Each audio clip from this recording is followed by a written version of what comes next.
Welcome to another reading of 1001 Nights.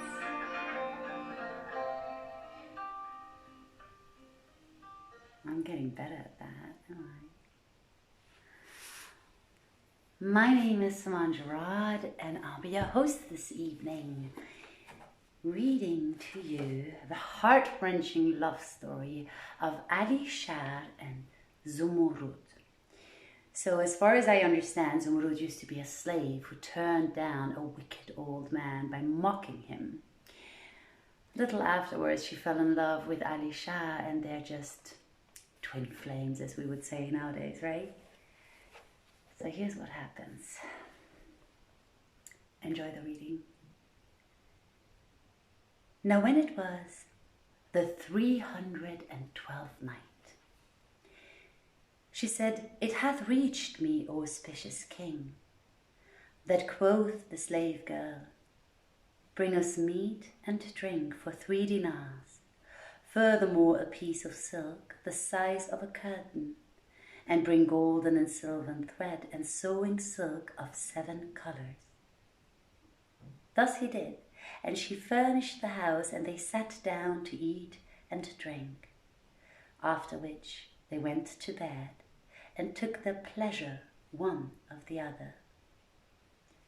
And they lay the night embraced behind the curtain, and were even as saith the poet, cleave fast to her thou lovest, and let the envious rail amain, for calumny and envy never to favour love were fain. Lo, whilst I slept in dreams, I saw thee lying by my side, and from thy lips the sweetest shore of limpid springs did drain. Yea, true and certain all I saw is, as I will avouch, and spite the envier thereto I surely will attain.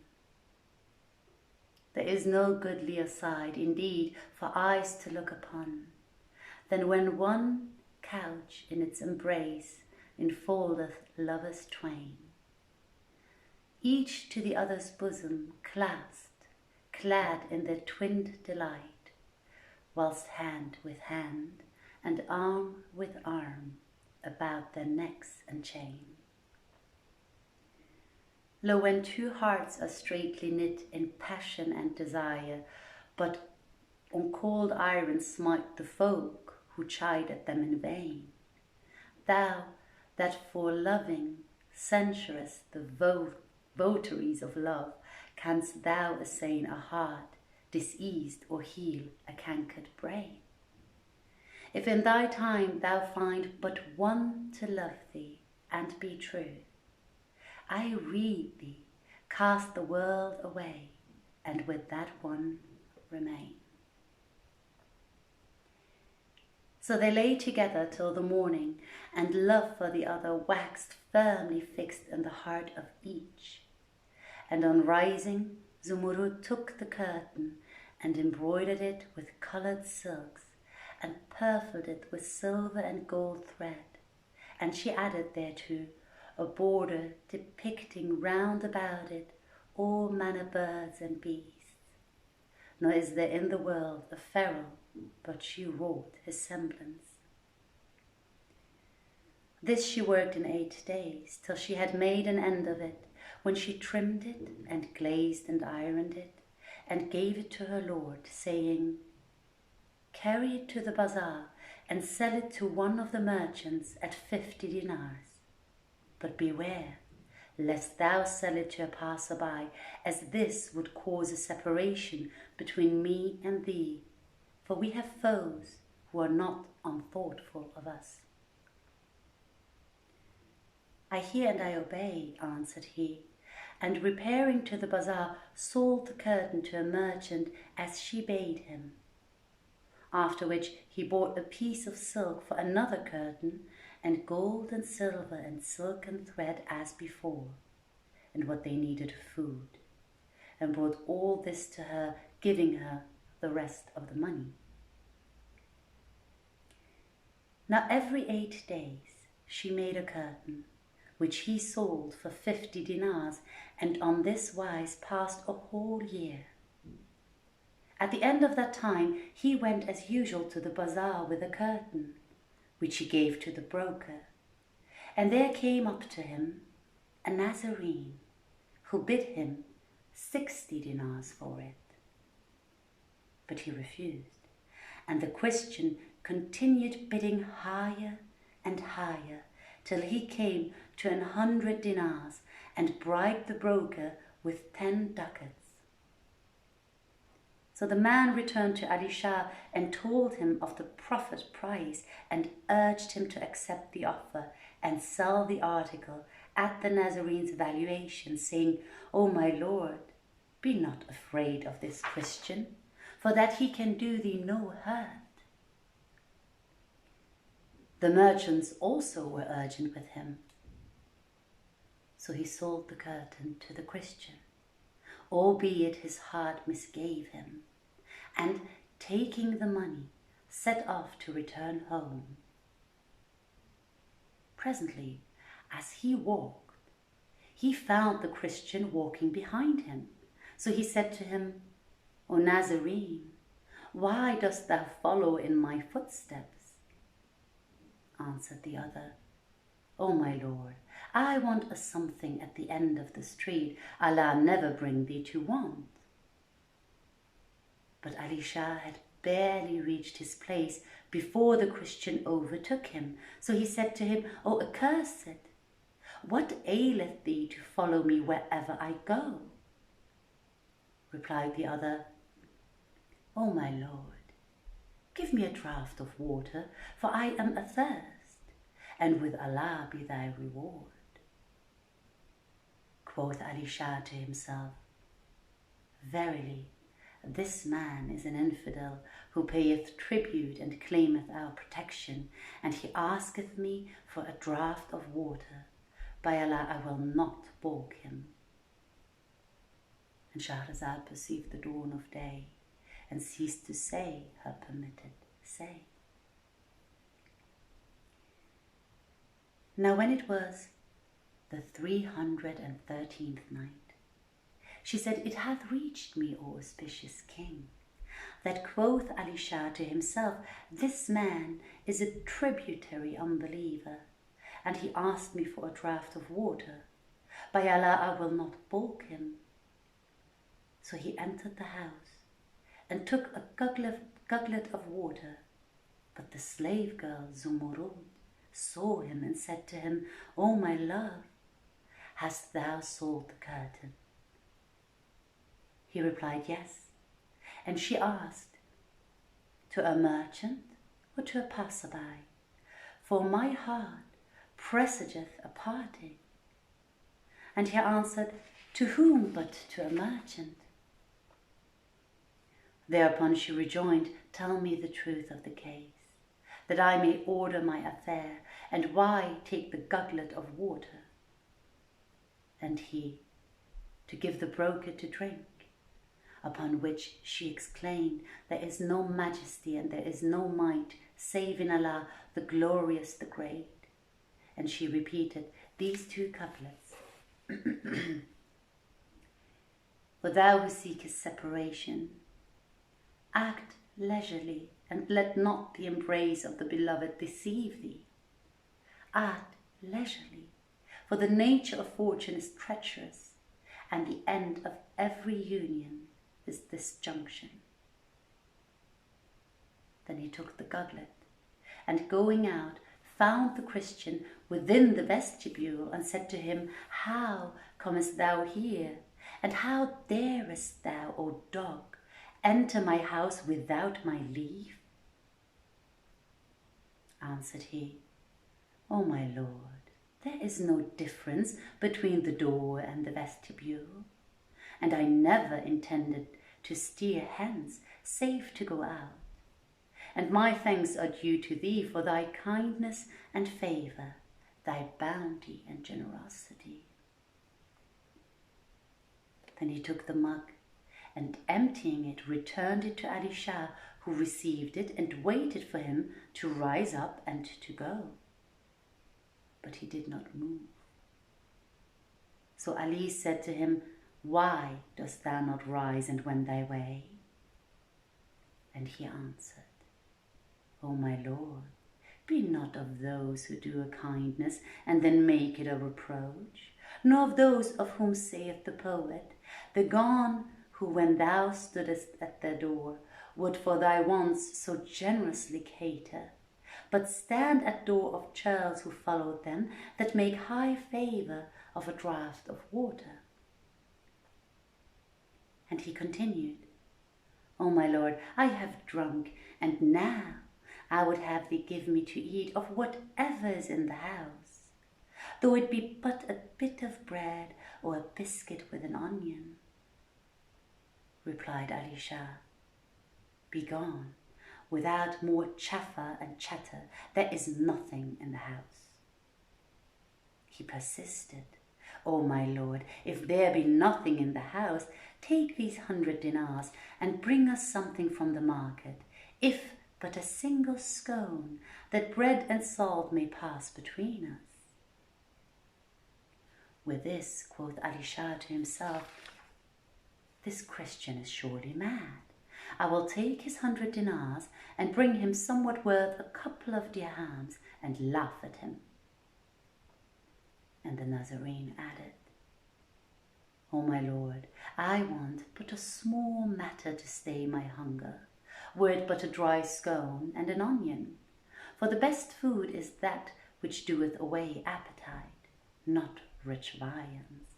And how well saith the poet, hunger is sated with a bone-dry scone. How is it then in woes of want I wone? Death is all justed, lacking aught regard. For caliph, king, and beggar, woe begone." Then quoth Ali Shah, "Wait here, while I lock the saloon, and fetch thee somewhat from the market." And quoth the Christian, "To hear is to obey." So Ali Shah shut up the saloon, and locking the door with a padlock, put the key in his pocket, after which he went to market and bought fried cheese and virgin honey and bananas and bread, with which he returned to the house. Now when the Christian saw the provision, he said, "O my Lord, this is overmuch. 'Tis enough for half a score of men, and I am alone. But belike thou wilt eat with me." Replied Ali, "Eat by thyself, I am full." And the Christian rejoined, "O my Lord, the wise say, whoso eateth not with his guest is a son of a whore." Now when Ali Shah heard these words from the Nazarene, he sat down and ate a little with him, after which he would have held his hand. And Shahrazad perceived the dawn of day and ceased to say her permitted say. Now when it was the 314th night, she said, "It hath reached me, O auspicious King, that Ali Shah sat down and ate a little with him, after which he would have held his hand, but the Nazarene privily took a banana and peeled it. Then, splitting it in twain, put into one half concentrated bang mixed with opium, a drachm whereof would overthrow an elephant, and he dipped it in the honey and gave it to Ali Shah, saying,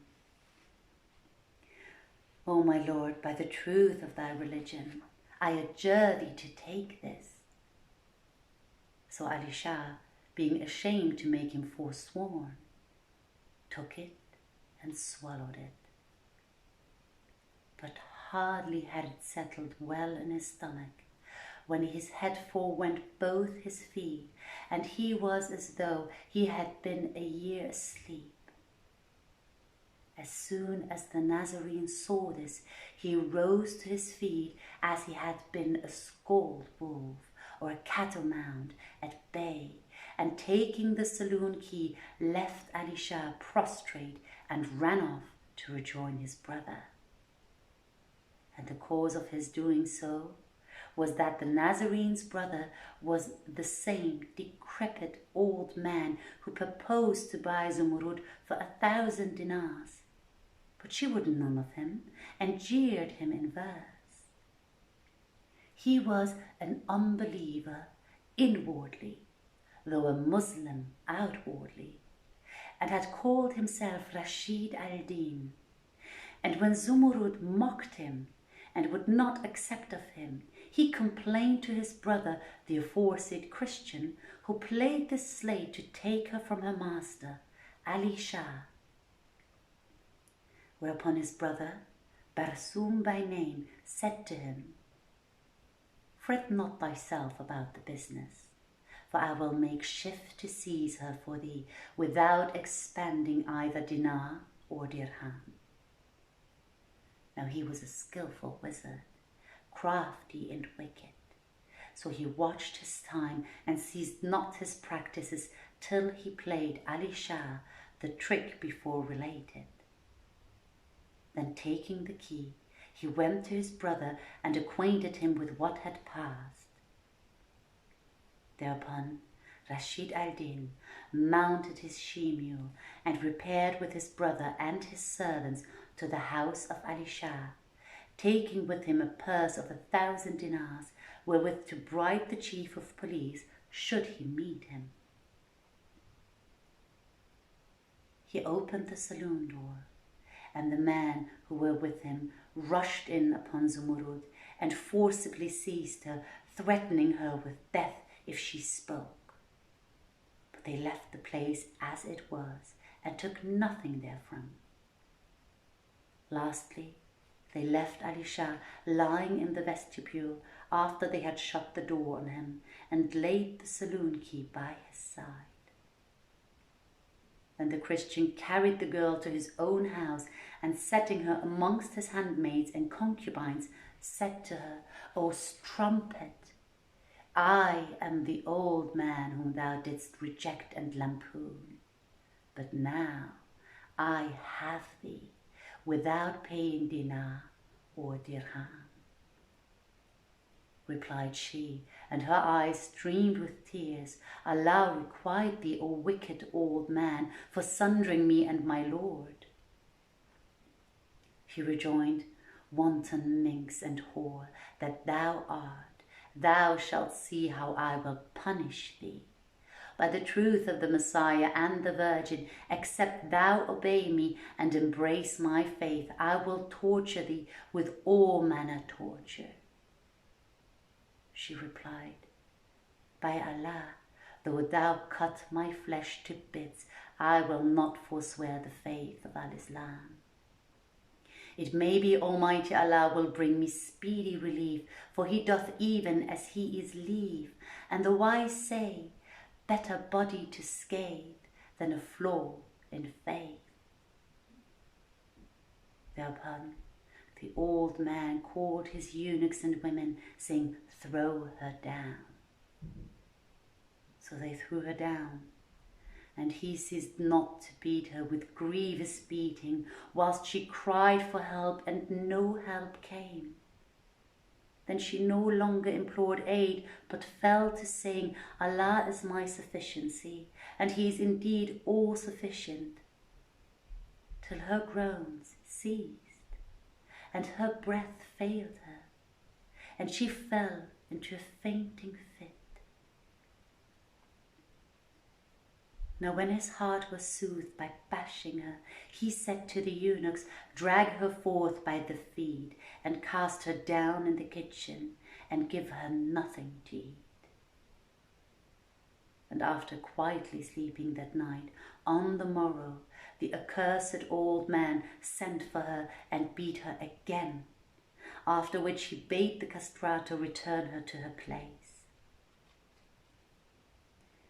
When the burning of the blows had cooled, she said, "There is no God but thee, God, and Muhammad is the apostle of God. Allah is my sufficiency, and excellent is my guardian." And she called for succor upon our Lord Muhammad, whom Allah bless and keep. And Shahrazad perceived the dawn of day. and ceased saying her permitted say.